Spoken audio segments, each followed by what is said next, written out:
13 दिसंबर 1949 में आज से 73 साल पहले इजरायली खुफिया एजेंसी मोसाद का गठन किया गया था।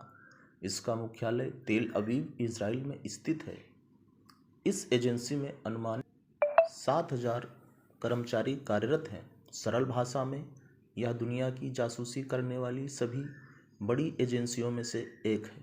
इजरायली खुफिया एजेंसी मोसाद का वार्षिक बजट अनुमानित $2.73 मिलियन है। मोसाद इजराइल की खुफिया एजेंसी है जिसकी स्थापना खुफिया संग्रह, गुप्त ऑपरेशन और आतंकवाद का मुकाबला करने के लिए किया गया था। इजरायली खुफिया एजेंसी मोसाद खुफिया संग्रह, गुप्त संचालन और आतंकवाद के मुकाबला करने के लिए जिम्मेदार है। इसके डायरेक्टर सीधे सिर्फ प्रधानमंत्री को जवाब देते हैं। यह दुनिया की सबसे बड़ी जासूसी एजेंसियों में से एक है। इजराइल के अन्य सुरक्षा निकायों जैसे इजराइल रक्षा बल या इजराइल सुरक्षा एजेंसी के विपरीत इसके उद्देश्यों की भूमिकाओं और मिशनों या शक्तियों या बजट को किसी भी कानून में परिभाषित नहीं किया गया है। मोसाद आतंकवाद विरोधी इकाइयाँ, जैसे कि हम सब जानते हैं कि मोसाद का जन्म आतंकवाद से लड़ने के लिए किया गया था। इस संगठन के बारे में ज़्यादा जानकारी, इससे संबंधित अधिकतर जानकारियाँ गुप्त रखी जाती हैं। इसमें उन्हीं का चुनाव होता है जो पहले से खुफिया विभाग में काम कर चुके होते हैं। ऑपरेशन रेत ऑफ गॉड, यह मोसाद का एक गुप्त ऑपरेशन था जिसका मूल उद्देश्य म्यूनिख हत्याकांड में शामिल सारे लोगों को मारना था। मोसाद के मूल लक्ष्य आतंकवादी समूह ब्लैक सितंबर और फिलिस्तीनी मूल इजराइल के प्रधानमंत्री गोल्डा मायर द्वारा अधिकृत ऑपरेशन रेत ऑफ गॉड 20 साल तक चला। म्यूनिख हत्याकांड का बदला लेने के लिए इजरायली खुफिया एजेंसी मोसाद में रेड ऑफ गॉड ऑपरेशन 20 वर्षों तक चलाया। जर्मनी में हुए 1972 के ग्रीष्मकालीन ओलंपिक आमतौर पर म्यूनिख 1900 या मुनचैन 1972 के रूप में जाने जाते हैं। 1972 तक यह एक अंतर्राष्ट्रीय बहुखेल आयोजन था। 26 अगस्त से 11 सितंबर 1972 तक म्यूनिख पश्चिमी जर्मनी में आयोजित किया गया था। आइए नज़र डालते हैं म्यूनिख नरसंहार पश्चिमी जर्मनी के म्यूनिख में आयोजित 1972 ग्रीष्मकालीन ओलंपिक के दौरान हुआ था, जिसमें 11 इजराइल के ओलंपिक टीम के सदस्यों को बंधक बना लिया गया था, अंततः मार दिया गया था। साथ ही एक जर्मन पुलिस अधिकारी को भी मार दिया गया था। यह आतंकवादी हमला फिलिस्तीनी आतंकवादी समूह ब्लैक सितंबर ने किया था। फिलिस्तीनी आतंकवादी समूह ब्लैक सितंबर हमला शुरू होने के कुछ समय बाद ही इन आतंकवादियों ने इजराइल की जेलों में बंद कैदियों को रिहा करने की मांग की और 2 आतंकवादी जो जर्मनी के जेल में बंद थे उन्हें भी रिहा करने की मांग की।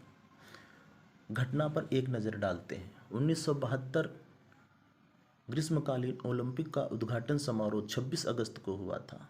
4 सितंबर की शाम को इजरायली खिलाड़ी फिंडल ऑन द रूफ की रिहर्सल के लिए गए और रात को ओलंपिक पार्क पहुंचे, जहां खिलाड़ियों की रहने की सुविधा थी। सुबह 4:30 बजे स्थानीय समय 5 सितंबर को फिलिस्तीनी मुक्ति संगठन के गुट ब्लैक सितंबर के सदस्य MK राइफल, TT पिस्तौल, हथगोले लेकर जंजीर से बंधी बाड़ पार करके अंदर आए। माना जाता है कि कुछ अमेरिकी खिलाड़ियों का उन्हें सहयोग मिला था। वर्ष 2012 में खुलासा हुआ कि सहयोग देने वाले कनाडा के खिलाड़ी डुप्लीकेट चाबियों की मदद से आतंकवादियों ने अपार्टमेंट 1 में प्रवेश किया। तब कुश्ती के रेफरी यूसुफ की नींद खुली और बंदूकों के साथ नकाबपोशों को देखकर उन्होंने शोर मचाना शुरू किया और पास रखे 134 किलो का वजन फेंक कर मारने का असफल प्रयास किया। यूसुफ के अन्य साथी भी उस समय उठ गए थे। कुश्ती प्रशिक्षक मोसोबेनबार घुसपैठियों के साथ लड़े, जिन्हें आतंकवादियों ने उनके गाल पर गोली मार दी और फिर उन्हें अन्य बंधकों को ढूंढने के लिए मजबूर किया। बेनबर्ग घुसपैठियों को अपार्टमेंट 3 की तरफ ले गए और झूठ बताया कि अपार्टमेंट 2 में इजरायली नहीं थे।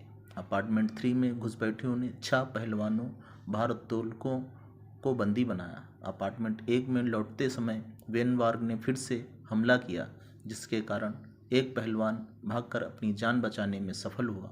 वेट लिफ्टर योसेफ रोमानो ने एक आतंकवादी को घायल कर दिया, किंतु दुर्भाग्यवश आतंकवादियों ने उन्हें गोली मार दी। अब बंदूकधारियों के पास 9 बंधक थे। अल्रिक मेन्शोव की रिहाई की मांग हुई थी। आतंकवादियों ने इजराइल में बंदी 234 कैदियों को जेल से रिहा करने की मांग की और लाल गुट सेना के संस्थापक एंड्रियास बाद्रे और अल्रिके मेहनोन को जर्मनी में जो बंद थे उन्हें भी रिहा करने की मांग की।